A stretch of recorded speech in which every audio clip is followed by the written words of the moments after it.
Would you go so far as to even say that a team lacking speed, saying a decrease in a team's speed, is a leading indicator of injury coming? And he said, yeah, I think that it is. And so I think it works both ways, right? It's like a fast team is a healthy team, but also Mhm. predict, right, what's potential injuries coming down the line. Um, It leads to questions too. Dylan, you look at your data, and some people use timing gates, and we use GPS mostly, but in the season. But you look at your guy, and he's a 20-mile-an-hour guy, and we ran a sprint. We do two on Monday and one on either Wednesday or Thursday, but a full sprint, and your 20-mile-an-hour guy runs 18.8. I'm gonna have a conversation with him because something's wrong, or he dogged it. Like you tell me, and if you're dogging it because something's wrong, I need to know that. So that's definitely spot on. Yep, 100%.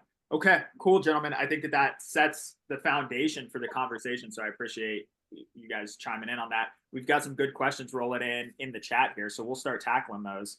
So the first question that came in from Michelle is, how do you program speed?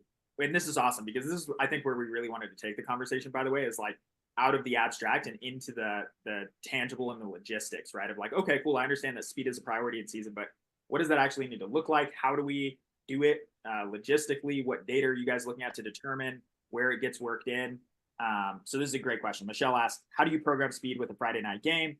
We typically train acceleration on Monday prior to lift and max velocity Wednesday prior to lift. Then they practice. Is there a better way to program it? And Brad, we'll just start with you there. Yeah, I mean, I think that's a great way. And it kind of depends where we're at in the season how I do it. So obviously if we have a Saturday playoff game or a Saturday regular season game, then that changes things because for us, we like to have 48 hours in between. So Monday is probably an off day for us or like an upper body lift.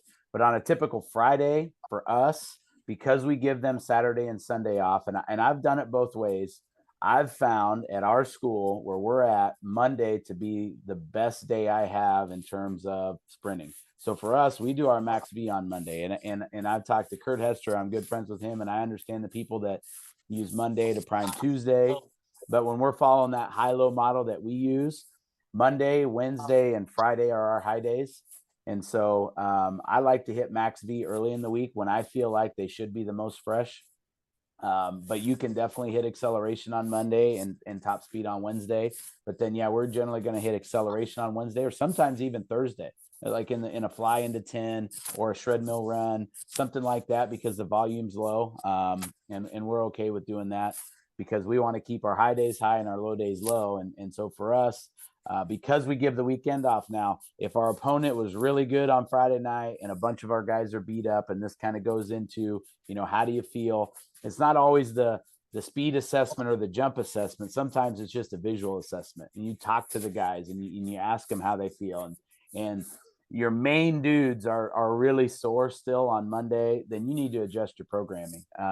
Or if I always say if a guy runs one, if they think they're fine and then they run one and they're way off, then we shut it down, and they understand that. And we don't say, if we prescribe 2 to 3 on that day, but they run one and they're way below, then we're going to shut it down. And we may even shut down their reps in practice because like Mark said, Friday is the biggest night, and our best players want to practice. So it's hard for them to sit out. They're not trying to get out of stuff. And so I think some people are worried about letting kids rest a little bit more because they're worried about them, people take advantage of it. No, I mean, you'll know the kids that do that. So for us, we're a Monday max velocity team, but there's other ways to do it for sure. And then when you get into other sports, though, that's when it gets crazy because baseball, basketball, wrestling, all these other sports have multiple different nights a week.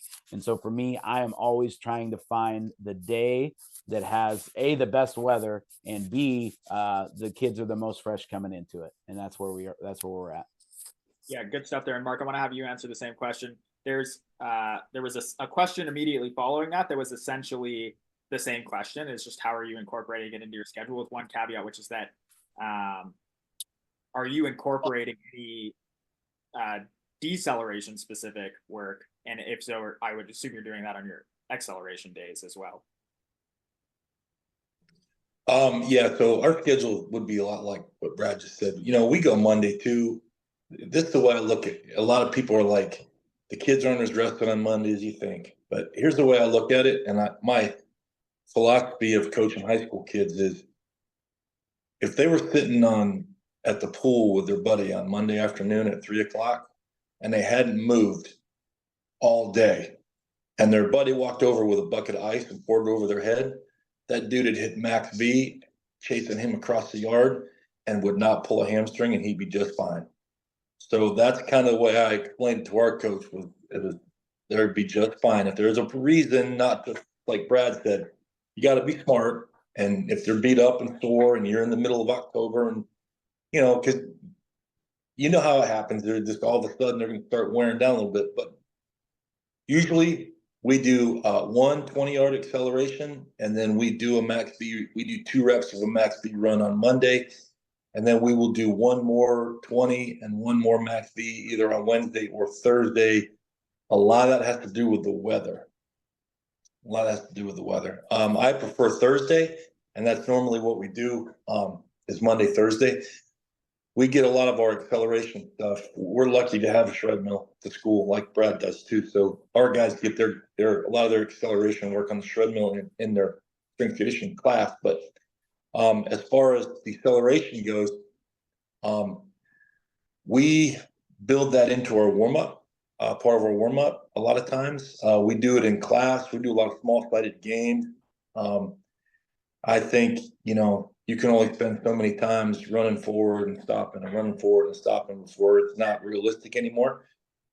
And we spend the first 10 or 15 minutes of practice doing a progression of small-sided games that starts with one-on-one back in January, and it's worked it up till we're doing all kinds of different, but it's part of our football practice now, and it builds in a lot of that deceleration work. But I also feel like, if you're worried about getting a lot of deceleration in during football practice, you probably wasted a lot of time in the past 9 months, because that's when, it's kind of like when I'm not totally anti-conditioning, but when people are like, hey, we got to get in shape, it's July. I'm like, if we're going to do any conditioning, it's going to be in January, not July, because we want to be ready to train. And it's the same thing with our deceleration. We're going to build deceleration in so that we're ready. And can track it on GPS, that helps too. But so that's kind of very similar to what Brad said. Luckily for us, our weather holds out a lot longer, like than Brad's. It's not going to get cold till playoffs here. Right. Yeah, that touches too on a concept that came up in the last webinar on in-season speed, which I thought was just like, it was almost like an epiphany for me, which was, Tony was talking about, like, that so much of the strength and conditioning coach or the performance coach's job is not to prepare the athlete for the game, is to prepare them for practice as well. 100%. 100%. January just made me think of that, right? When we first got our GPS years and years, well, it's not say years and years, 6-7 years ago, the first thing I noticed was that the game, you collect data, you realize, holy smokes, our football team does a camp, 4 days, 3 nights. They stay at the school. It's the second week of practice. What's going to be harder on our kids, game 1 or 3-a-day practices at school where they're not sleeping? So my job instantly at that point became, I've got to get them ready for the next hardest thing. If the next hardest thing is spring practice, that's not real hard to get ready for. If the next hardest thing is your summer 7-on-7 schedule, then you got to do that. And then you got to get ready for the next hardest thing in your preparation. And I think a lot of it goes back to that. It's the games aren't going to be that bad. Yeah, 100%. Okay, cool, gentlemen. There's another good question in the chat here. I'm not sure who asked it, but they said, I'm a personal trainer who believes in these methods. So they're bought in on, speed training and the importance of speed training, especially in season. They're trying to get some local high school teams on board. So they're trying to get some team training contracts.